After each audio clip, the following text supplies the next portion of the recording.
Imagine this moment.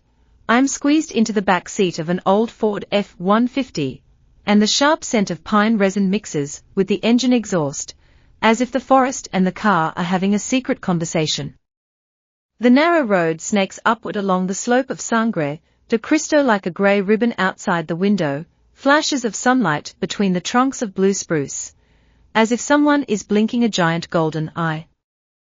My name is Claire Whitmore, 34, a journalist reporter, too accustomed to the even light of studios and the smell of coffee brewed by night editors.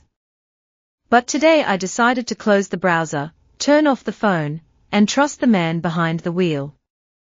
Lincoln, whom everyone simply calls Link, my husband and the main disruptor of habits, holds the steering wheel with one hand and taps on the old tape recorder with the other, coaxing the tape not to eat the Pearl Jam cassette.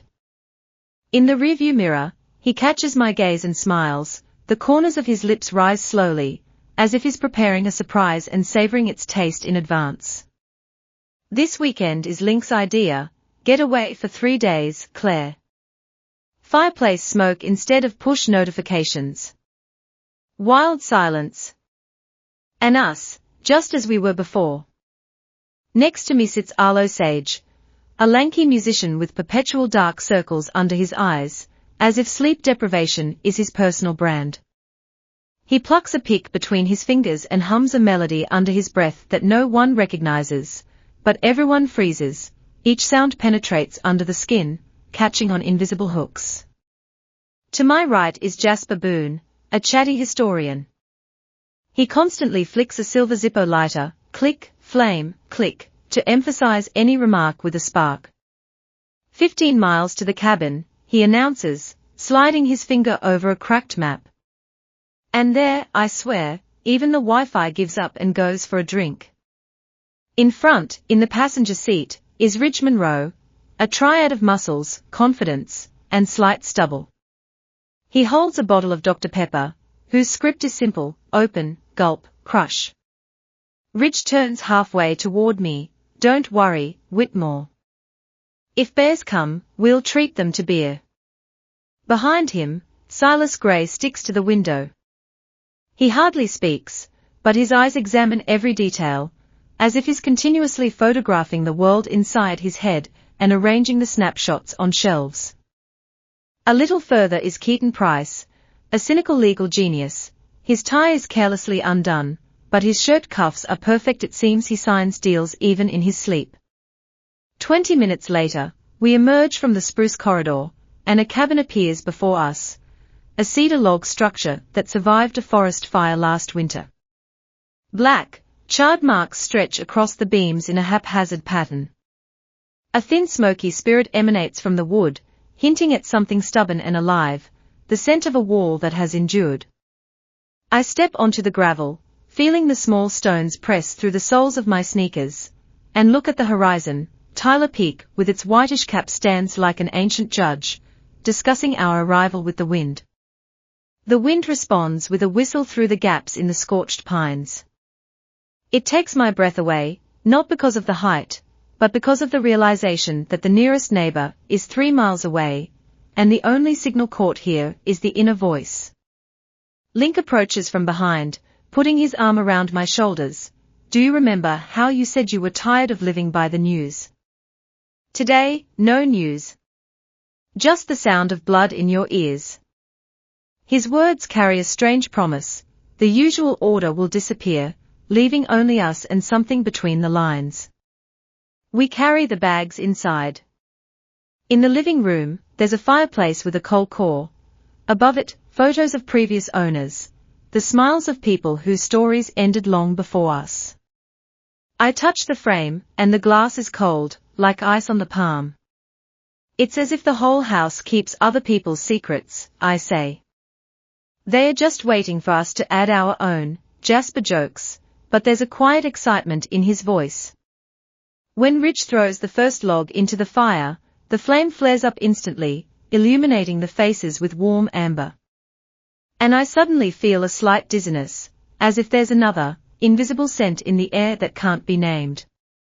Maybe it's a premonition. Maybe it's gasoline seeping from a canister in the truck bed. I don't know. But I almost physically feel an invisible latch clicking inside me, locking the familiar version of the world outside. And as soon as the log cracks, Link, looking at all of us through the tongues of flame, calmly declares, "Guys, this time let's make the weekend real. The rules are simple, no rules." Silence, heavy as if the air itself held its breath. I catch Silas's gaze. He smiles with the corner of his mouth, as if he already knows how this will end.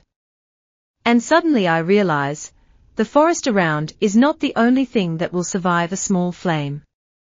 The fire crackles, the smell of smoke thickens. And somewhere inside me stirs a strange, inexplicable feeling, similar to thirst, when there's a full glass in front of you, but you're not sure if it's water or kerosene. The cabin doors close behind the last suitcase, and it's as if we've stepped through a curtain, into a world of amber light and wooden heat.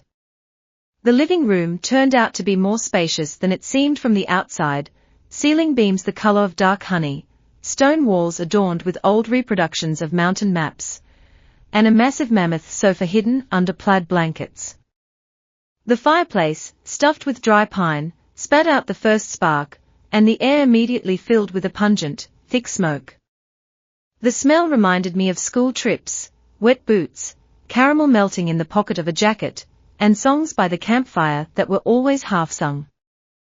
The warm flashback crashed into reality, where the old buffet doors were already creaking in the kitchen, and Ridge was clanging pots, as if preparing to storm a fort. Sound. Click, a Zippo lid. Jasper lights a candle, extinguishing the wick with his fingers, as if conducting the faint light. Smell. Cinnamon and red wine mix with charred resin. I feel a hint of campfire soot clinging to my hair, laying a thin thread between me and the evening sky outside the windows. Tactile. Under my fingers, the rough canvas of the tablecloth, each thread seems to vibrate in time with the bass of the old tape recorder. Arlo settles by the fireplace, his guitar lying on his knees like a cat that has chosen its only owner. He runs his fingers over the strings. A minor chord flows through the room, wrapping the walls in warm velvet.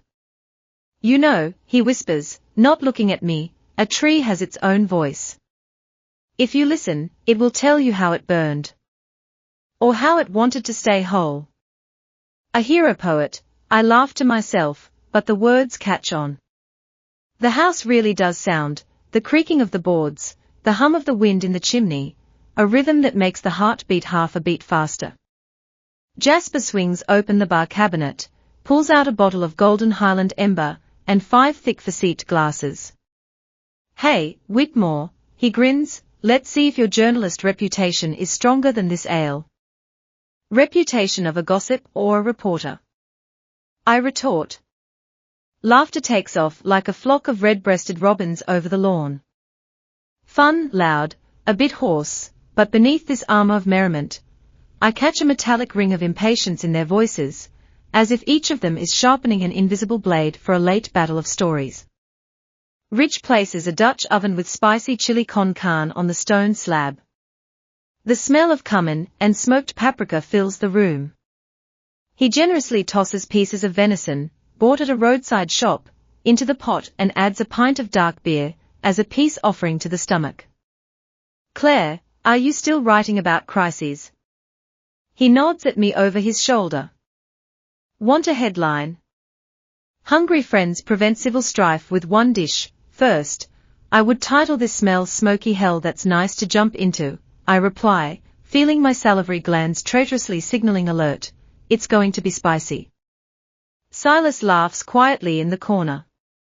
He holds a cup of black coffee, though it's long past coffee time. His glasses reflect the orange flame, hiding intentions, or thoughts that haven't yet decided to become words. I watch them as they reminisce about college, the soap carnival on the dorm roof, the flag hunt with the dean on horseback, midnight swims in the pool. Their stories collide like billiard balls and bring down a new layer of laughter. And I laugh too, but with a slight echo of delay. It's not jealousy, no. It's a tiny crack where questions begin to live, What if memories are stronger than the present? Where is my place, in the photo frame or on the other side of the lens? Link, as if catching my inaudible interference, approaches and runs his palm along my back. A simple touch, but the shiver from it spreads through my nerves like raindrops on glass. Do you hear? He whispers into the curve of my ear. Laughter is built into these walls. You just need to give it volume. I nod, take a sip of tart ale, letting the bubbles hit the palate, and indeed, laughter is stronger than smoke. We settle down after dinner. The sofa sucks us in like a feather bog.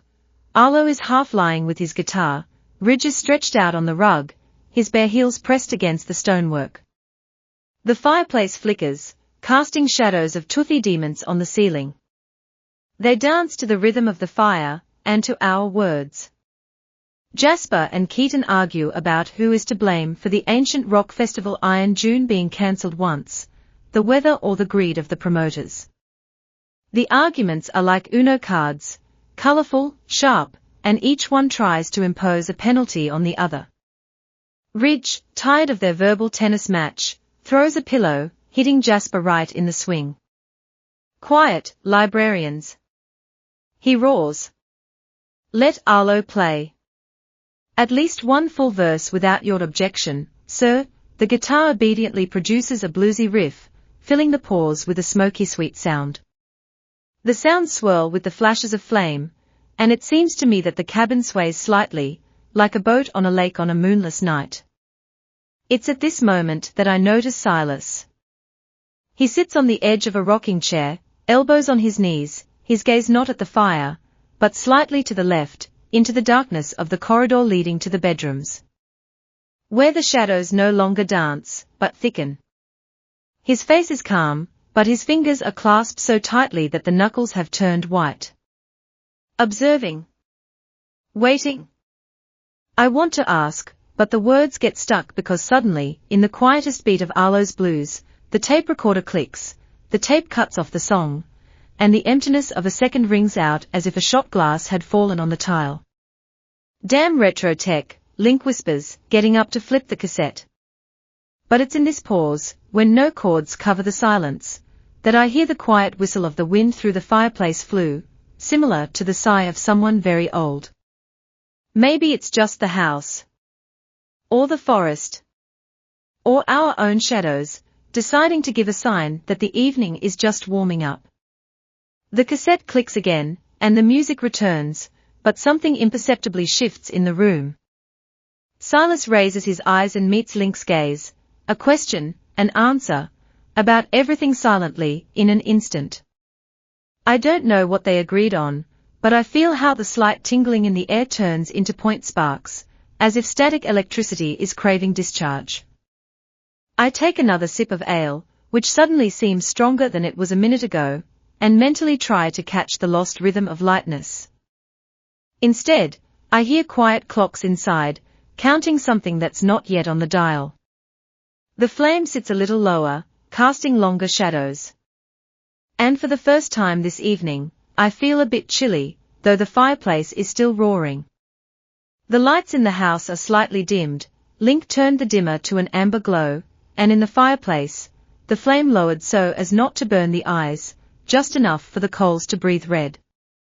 After dinner, we scattered across sofas and the floor, but someone, probably Jasper, swept the empty bottles under the coffee table, freeing up space, as if anticipating a circle. And that's how it turned out. We are now sitting in a semicircle, knee to knee, on the rug where the warmth of the sleeping logs is still preserved. I tuck my legs under me, the pile pricks with fluffy needles, and strangely contrasts with the damp coolness seeping from the fireplace's stonework. My heart, like a metronome, half a beat faster than usual, perhaps because of the ale, perhaps because of something that lingers, unspoken by anyone. Silas puts his mug of coffee aside, leans forward so abruptly, as if an invisible spring has propelled him from the chair. Truth or dare, softly, almost in passing, but the words fall into the center of the rug like a coin into a bowl. They ring and spread in circles.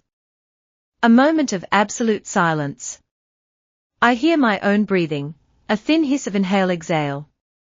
A hunter's smirk flashes on Jasper's face, Ridge arches an eyebrow, Arlo instinctively presses the guitar to his chest as if it were a shield. Link pokes Silas with his gaze, not surprised, more like, well, here we go. We agree quickly, no pass. You can ask questions to anyone, but the choice of truth or dare is made by the respondent. No hard feelings, whoever gets offended washes the pots until the end of the weekend. This point was announced by Keaton, snapping a wooden spoon in two, as if signing the agreement in blood. I feel an anxiously pleasant current rising in my chest, as if sitting on the edge of a pool, knowing the water is icy, but the sun is scorching so brightly that jumping seems almost inevitable. The draw, a match from the box, the shortest went to Jasper. He chooses dare. Ridge, with a joyful roar, hands him a poker. A serenade, brother, he commands. Confess your love to this iron lady so that she blushes. Jasper stands up, embracing the poker, as a tango partner. Click of the Zippo, the spark illuminates his face from below, making the shadows demonic. He sings in a hoarse baritone an improvised "Oh, my sizzling lady," rolling out the syllables and stomping his foot so that the poker clinks against the stone. We laugh, Ridge rolls around, Arlo breaks into a false chord. Laughter extinguishes the remnants of alertness. For now. Next, Jasper throws a challenge to Ridge, truth or dare. He takes the truth, confident as a man who fears nothing but boredom. When was the last time you cried? And honestly, Jasper cuts in. Apparently, it was unexpected. Ridge freezes, the muscles in his neck stand out as if holding a heavy stone. I notice how he inhales through his nose, that same smell of burnt resin. At the dog's funeral, his voice is muffled, last January. Didn't tell anyone. Silence, saturated with smoke. Short, but heavy. Then Link claps his friend on the shoulder, as if returning permission to breathe. The world continues to turn, but the tone is half an octave lower. The exposed nerve clicked, setting the internal metronome faster. The baton passes to Ridge, he looks at Arlo. He chooses truth. And suddenly I hear myself, hoping for something soft. Confess, who were you head over heels in love with in your second year? Ridge strikes, and orange reflections dance in his pupils. Arlo clutches the guitar. Its body trembles in the silence, you can hear the wood quivering. He raises his gaze, straight into my face. With Claire, he whispers. The air in the room seems to compress. A distant beam gives a slight crack. The shoulder strap of my top suddenly cuts into my skin like paper. My face is burning, you can blame the heat of the fireplace, but we both know that's not it. Link raises an eyebrow, no trace of irritation, only warm irony, as if he's watching a backstage episode of a familiar play. Well, yeah, he smiles with the corner of his lips. Back then, she still wore purple dreadlocks. How could you not fall in love? The laughter returned, but like an echo in an empty hall, thin and short. The game moves on, but a sudden heavy ball stays with me. I was loved in secret while I danced around my own version of myself. Now it's Arlo's turn. He is the first to turn to Silas.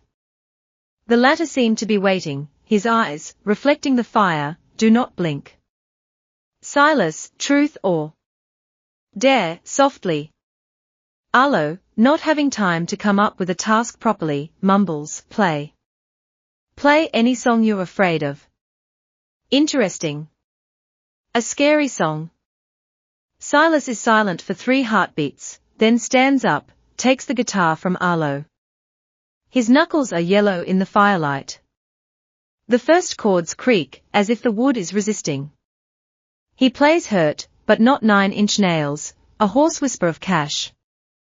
The notes seep like water under the door in a flooded room. Each sound drives the nail of silence deeper. At the end, no final string. He just places the guitar on his knees and says quietly, "I'm afraid that one day I'll sing this song to myself." I don't know who inhaled first. The emotion is heavy like lead. It settles on the shoulders and yields only to the one who turns their gaze. No one turns away. Silas places his palm on the rug, his fingers crawl like a second on a clock face, and stop in front of me. There's no fire in his pupils, only my reflection, small, sitting with my knees up, like a girl, not a woman. "Claire." His voice is even, slightly hoarse. "Truth or dare?" Pressure, as if 12 hands simultaneously landed on my shoulders. Inside, at the solar plexus level, a tiny spark has already flared. I feel it wandering through my veins. Sounds rush into my ears, the crack of a log, the clicked refrigerator switch in the kitchen, the distant creaking wind in the flue. Everything is louder than my heartbeat. I hear Link shifting beside me, the quiet creak of a sofa spring. "I'm here," he used to say, and he's still sitting 2 steps away. But now he's as far as a star. "Truth," I say before I can think. My throat is tight, as if I've swallowed a cold stone. Silas slowly tilts his head. "Then tell me, what do you regret the most, what you did, or what you didn't dare to do? And choose a specific moment." The room spins, the fire flares up, as if it got oxygen. Inside, a memory door opens, behind which I hid a do not touch box. Warm, dusty air rushes out of it, smelling of black coffee at 2 a.m, the last edit of an article, and a half-forgotten men's perfume. What I didn't dare. Images flash, New York, the monorail of rain on the taxi windows, my editor who offered a move to London. I refused then, for stability, for Link, for. And now this chance has evaporated like gasoline vapor from a tank. It still smells, but it's burned out. I open my mouth to exhale the confession, but the air doesn't turn into sound. The same stone lump scrapes in my throat. The words crowd behind my teeth like a flock of birds behind a grate. I catch Link's gaze. He doesn't push or save, just waits, with a steady warm depth in his eyes. The silence stretches into a thin thread. If you pull it, it will break. Say it. But I still can't. I need to formulate it, correctly, without guilt. Silas doesn't rush. His palm is still on the rug, as if holding the world so it doesn't sway. But I feel, the next second, and the secret will either break loose or burn out with the remnants of the coals. Outside, the wind howls, and the house creaks like a ship under a squall. I inhale. And on this breath, the chapter ends, the flame breaks loose, a fiery tongue shoots out for a couple of seconds, flooding the ceiling with reddish highlights. The shadow of my head twitches, as if a noose swayed. I will still say it. But what comes after, no shadow knows. I hold my breath, while the world sways like a suspended lantern. The words burn my palate, sharp, almost metallic, but I finally let them out. I regret not going to London 2 years ago. I gave up a chance to stay in comfort. Now every morning smells like the same coffee, but its taste is slightly stale. The statement comes out quieter than it seemed in my head, but it still sounds, and the room reacts like a taut drum. Some notes resonate, others fade. Silence. Honest, Jasper is the first to break the vacuum. He nods as if ticking off a checklist. Rich just nods his chin, a gesture of respect, as if acknowledging a blow dealt to oneself. Link. Link looks as if he's catching a falling feather, attentively, but without interfering. The heat of the fireplace touches my cheeks, and in my chest, instead of relief, there's a spasm, like after a long run in the cold. Suddenly I understand, confession is only the antechamber. Further on is the territory, where the truth can no longer be spoken, it must be done. Silas, seemingly satisfied, leans back in the chair. Now the turn passes to Arlo, but he looks through the flame directly at Ridge, it's your turn to ask, brother. Rich straightens up like an athlete before the start and slowly scans the circle. His shadow, tall, jagged, moves along the wall, merging with the sooty stone. Claire, dare. Not a question, but a verdict, and yet he waits for my nod. I nod, my throat is dry, as if I've swallowed a bag of burnt wood charcoal. Share intimacy with each of us, he says measuredly, each word a step on thin ice. And let Link watch. The words freeze in the smoky light. I almost see them sparkle, settle, burning a strip on the rug. In the whispering crackles of the fire, a predatory click is heard, as if a log burst from an excess of resin. Voices in my head overlap in layers. Run, a stay, a play, a betrayal of freedom. Link is the first to break the stupor. He doesn't stand up, doesn't make a theatrical gesture, he just turns his palm up to me, as if offering to keep the lifeline in sight. Only if you want to, he whispers softly. These 4 words, paradoxically, are stronger than any prohibition. They turn pressure into space, large as the night sky, but frighteningly empty. I stand up, and the rug under my feet seems like a semblance of quicksand. Each step is soft, but as if sucking me in. Ridge steps forward, his shoulders barely moving, a massive boulder, confidence without shades. I smell the leather bracelet on his wrist, a mixture of deer fat and smoke. We stop at a breath's distance. His hand slowly touches my forearm, the palm is hot, almost burning after being near the fire. The skin reacts with goosebumps, as if trying to understand whether it's danger or protection. I hear how the sofa creaks behind me. Link has shifted to see. It's strange, the knowledge of his gaze doesn't weigh down, but reminds me of a beacon on a foggy shore. Here, I won't disappear. Ridge lowers his head, and for a fraction of a second, uncertainty flickers in his grey eyes, famous for their recklessness. He whispers, "It's just a game." The phrase touches my ear with his lips and dissolves like smoke, but another sound remains in my ears, my own heartbeats, heavy as sledgehammers. We barely move, all the action comes down to how hard the blood beats in both of us. But that's enough to draw the first invisible line. I feel the cracked air between us, it smells of pine, and that same charred varnish with which the roof beams were treated.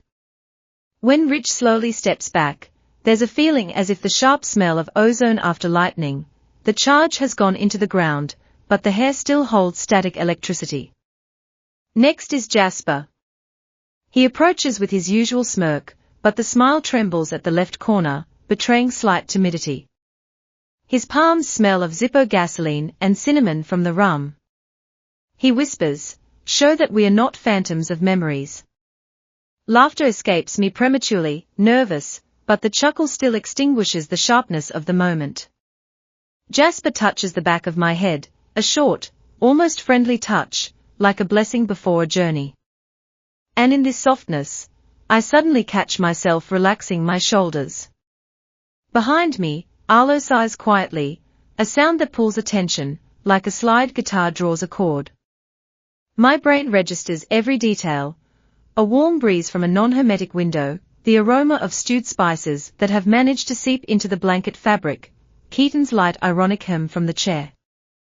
When I turn around, Silas is already standing, leaning his knuckles on the spine of an old coffee table. His eyes, always attentive, now seem bottomless.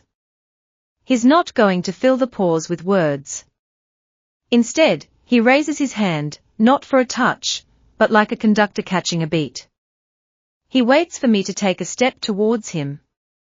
Here, in the gap, I feel like the director of the scene for the first time, not a hostage actress. I don't know where the courage comes from, but I breathe deeper than I've allowed myself all evening. It smells of roasted wood, hot Zippo iron, damp blanket wool. I take half a step.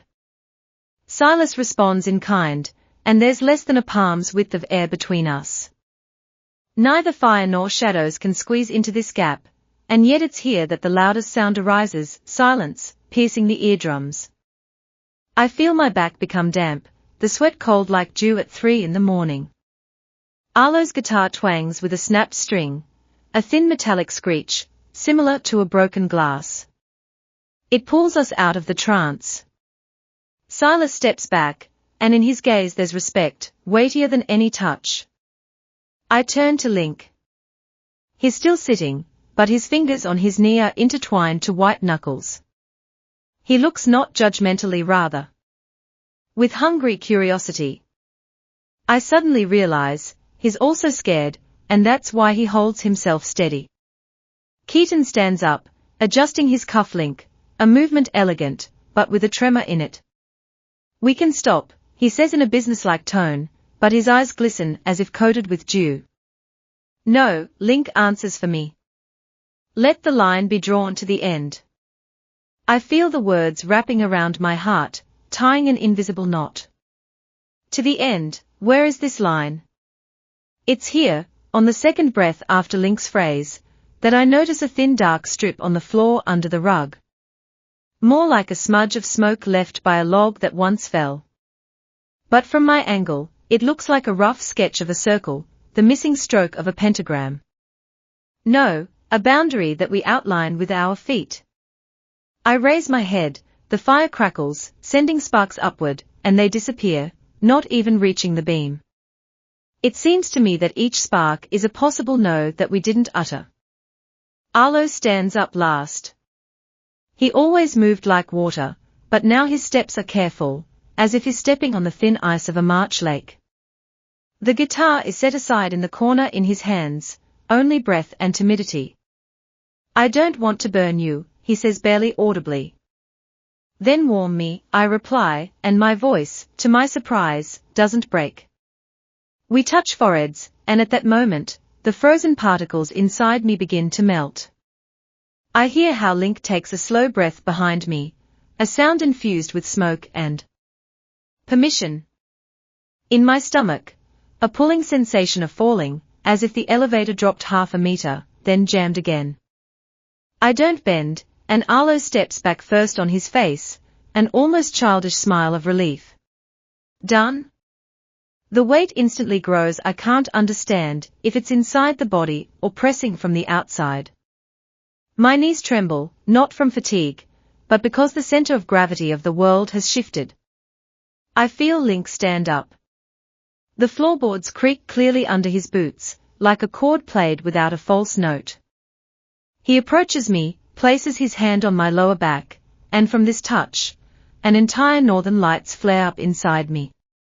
"I have never been so proud," he whispers in the same voice he spoke of the scorched pines in the morning. "Next time I'll play with you." The words click like a shutter.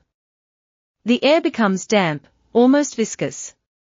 The others look away as if they've seen something intimate, not the exposure of skin, but of intention. The fire in the fireplace suddenly crackles, making a sound like a closing lid of an old chest. The coals settle, gathering heat in the upper layer like a cover. And yet it seems to me that the flame is now brighter. Maybe it's me that has flared up. Link and I remain standing in the center of the circle. The others disperse, someone nervously laughs, someone reaches for a bottle of water. Someone's steps are already rustling down the hallway to the bedrooms. I hear my own heart. It recedes from a gallop to a steady beat, but with each strike, it confirms, the line is crossed. It cannot be erased or forgotten. A new one can be drawn over it, wider, brighter, scarier. I turn around, look at the fireplace. The coals burn evenly, but there are streaks of blue in them, as if the edge of the flame in its own way marks the boundary where red meets the night. And I don't know who I will be when the coals go out. The hum in my ears fades slowly, as if a thunderous rumble were descending down the slope to the river, but it doesn't leave the bones at all. Step, another step, and I feel the rugs pile tickling my calves at the same moment. The emptiness in my chest turns into heaviness, as if someone has secretly filled me with wet sand. The coals in the fireplace have shifted, and the faint crunch fell into the silence almost indecently loud. Smoke rose like a grey feather and, finding no draught, hung under the beams. The room seems higher than before, perhaps because there are suddenly fewer people in it. Jasper and Keaton have already made their way to the kitchen. Arlo almost inaudibly slipped into the hallway. His shadow wavered as if asking for permission to leave. Silas, last of all, lingered for only a second, checked my breathing with his gaze, and dissolved into the darkness of the hall. We three remain, me, Ridge, Link. That very fragile triangle that just bore the entire weight of what happened. The lamp in the corner flickered, the amber of light swayed and became paler, and it seemed to me as if the room had detached from the outside world, like a ship's capsule ejected after a meteorite strike. A chill runs down my spine at the mere thought. What if you can't return outside the same as you came out in the morning? Ridge is the first to drop his shoulders, as if a backpack slid off him. He searches with his gaze, finds a jug of melted ice water left even before dinner, and pours a glass. He comes closer, his hand is outstretched, but his eyes avoid mine. Didn't work out with grenadine, here's at least some hoe, he jokes hoarsely. His eyebrow twitches, either guilty, or is it worth laughing? The glass is cool, almost cold, as if it wasn't he who held it, but the snow outside the window. I drink greedily, feeling the water roll down my throat like a fire hose in a smoky shaft. Everything's fine, Ridge, I hear my voice and am surprised, dull, but solid. The game is over. He nods too quickly and backs away to the kitchen door, where Jasper's muttering is heard, he's clearly practicing a joke to burn off the awkwardness. And now there are two of us. Link takes a step. The creak of the floorboards, low, drawn out, like a cello note. I don't raise my eyes immediately, I only feel the aroma of his leather jacket, wet oak and smoke, and a barely perceptible taste of metal in the air, as if a handful of copper coins were placed nearby. His arms embrace me so abruptly that a short laugh sob escapes me, unexpected, broken loose. My ribcage presses into his shirt, the fabric smells of slightly muted deodorant and adventure. I thought you would fall, he whispers. I'm not sure if I'm standing, I reply almost with my lips. He moves away by a palm's width to see my eyes, and I see how golden sparks of his iris dance in the amber light. And I see more, a thin vein of anxiety in the corner of his eyelid, the one that always gives away. He is not all-powerful, as he tries to seem. Claire, a quiet pause, I have never been so proud. My eyes traitorously sting, as if smoke has found its way inside. Proud, a strange word, it's like a medal and a knife at the same time. Next time, he continues, I will play with you. I want to go through this fire together. The phrase soars into the air like a ball of molten glass. An echo resonates in my chest with a sharp ding. Are you sure you know what that means? The whisper escapes before I can filter it. A shadow of a smile rolls over his lips, more humility than irony. He touches my cheek with his fingers, carefully not looking at the tiny burn, that very scarlet spot where the heat of the fire kissed the skin during the dare. I know. I've seen how it can tear apart. And still, his breath melts the words, if we are already on this path, I want to walk it with you. My heart beats so hard it seems the echo can be heard in the chimney flue. The steps in the kitchen have ceased, someone clicked the switch, the tunnel of the corridor filled with inky silence. The cabin seems to be listening, to our conversation, to the rustle of ash in the fireplace, to the wind testing the shutters for strength. I sink to the floor, hugging my knees. Link sits down nearby, not touching. The space between us is exactly a palm's width. An invisible tangle of both fear and relief, and a strange excitement that cannot be unraveled into threads, trembles within it. We are silent, and after a few seconds, I begin to hear what was hiding behind the breathing, the whisper of coals slowly crawling to their own extinction. They crackle slightly, as if an old man is fingering beads. You know, I break the silence, when you said proud, I felt as if I was given a medal for a battle in which there are no winners. He smiles with the corner of his lips. It's not an award. Rather, a certificate of identity. Like, yes, that's her. That very person I trust even with my own imperfection. The phrase hits softly, but deeply. I close my eyes, allowing it to spread through my blood. Someone shuffles in the corridor, quiet, cautious steps. Silas appears. He holds 2 mugs of tea, a star anise floating in each. He shudders, as if realizing that he's intruding into someone else's orbit. May I? He asks barely audibly. Link nods. I thank him with a nod, embracing the mug. The warmth seeps through the chilled bones. The smell is sweetish, cinnamon-like.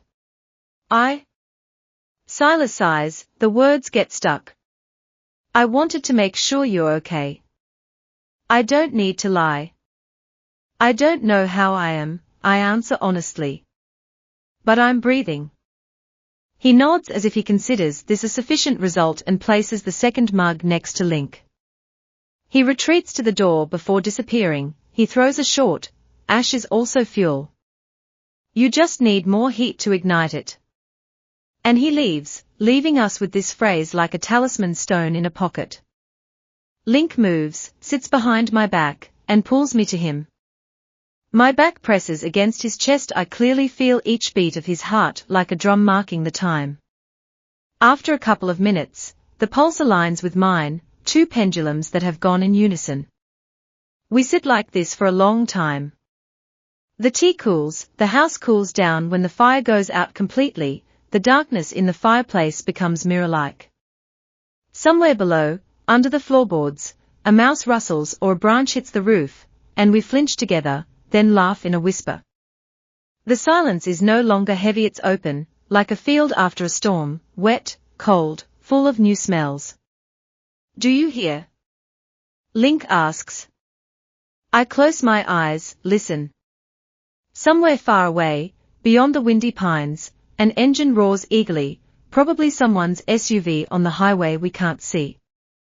The noise travels through the mountains like an echo, as if someone is chiseling granite. The real world, I whisper. It's still there. We are too, says Link. I smile into the darkness. The knowledge is simple and sufficient, we exist. Let it be unclear further who we are, ash or spark, but the night air smells of a promise that even a handful of coals can flare up if given oxygen. I press closer. Link's chest rises, falls, the mechanics of calmness. Ash is also fuel. Exhale. And in the dark blue gloom, where the coals cool into grey pebbles, I allow myself to fall into a doze, without dreams, without a game over sign, understanding that the real rules we are only beginning to write. The firewood has long burned out. In the fireplace, grey boulders of ash sleep, covered with a thin amber crust. The cabin breathes with that windy pre-dawn cold when the sky is already lightening, but the lamp still seems too bright.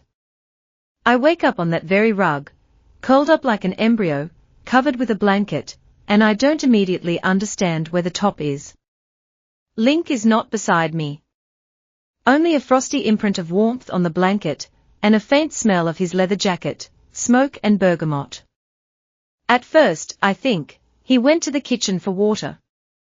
But the kitchen is silent. The cabin door is ajar, a bluish-grey dawn glow seeps through the crack. I step out with bare feet right onto the veranda's deck, which crunches with frost like sugar. The air is icy, the pines stand like black carcasses. On the western horizon, where the gorge hides in the fog, a red light flickers and goes out. A motorcyclist has settled on Highway 160.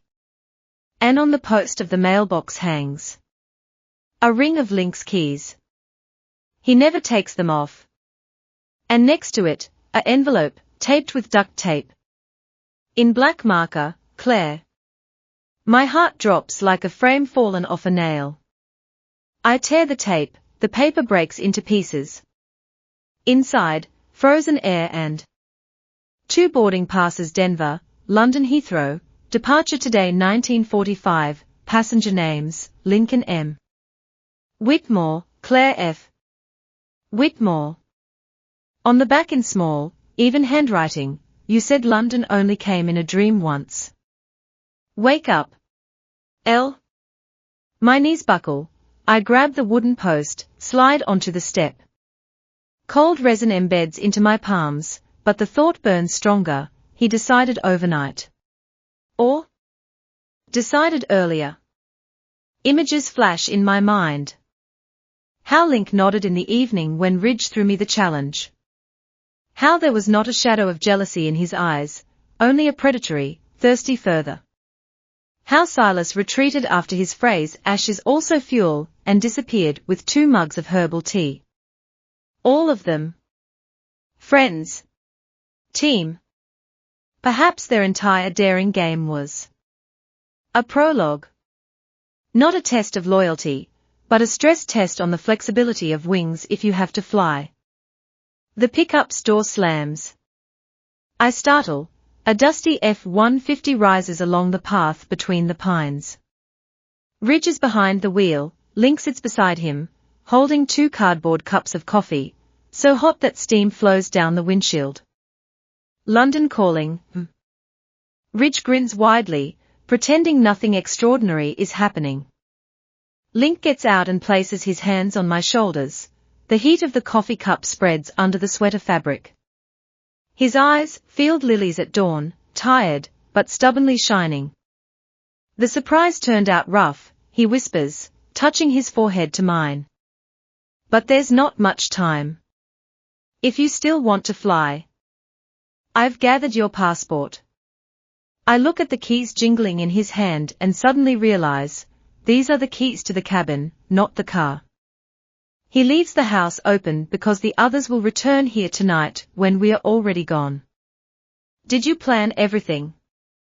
I hiss almost angrily, there's both delight and fear in the words. We all did, he nods towards the pickup. A conversation half a year long.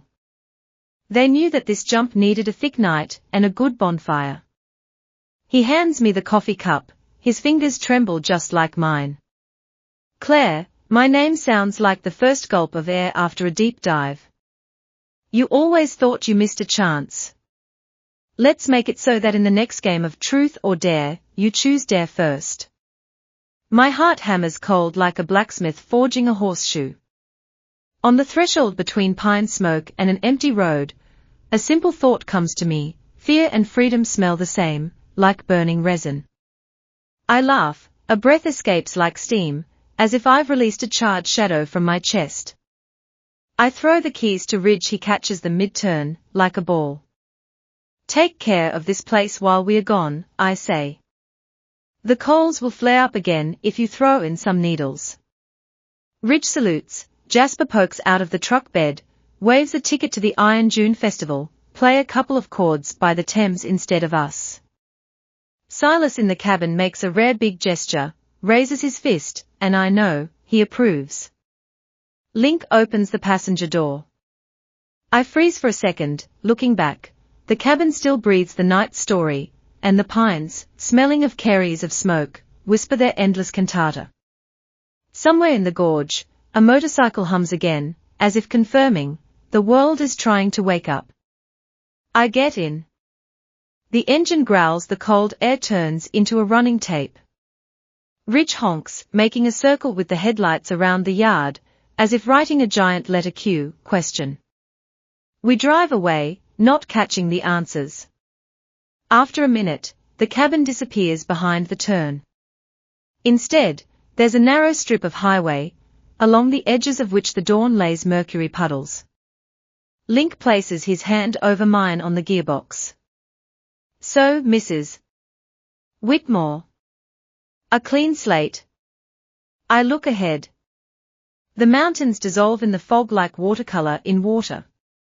A whirlwind engulfs me, yesterday's fear, today's coffee, the smell of bergamot, the first scream of an airplane turbocharger, all at once.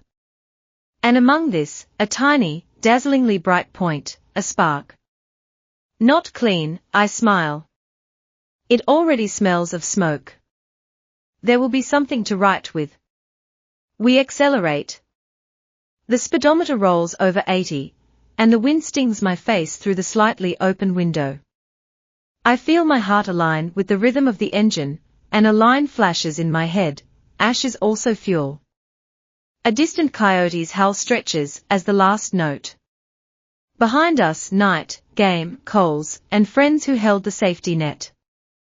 Ahead, a strip of asphalt without dotted lines and an airplane that will take us to that life where I once refused to be. I don't know what awaits us at the other ocean. But I know, someday we will return to this cabin, and the pines will recognize us by the smell of smoke on the skin. And until then, let the fire sleep, it has new stories ahead.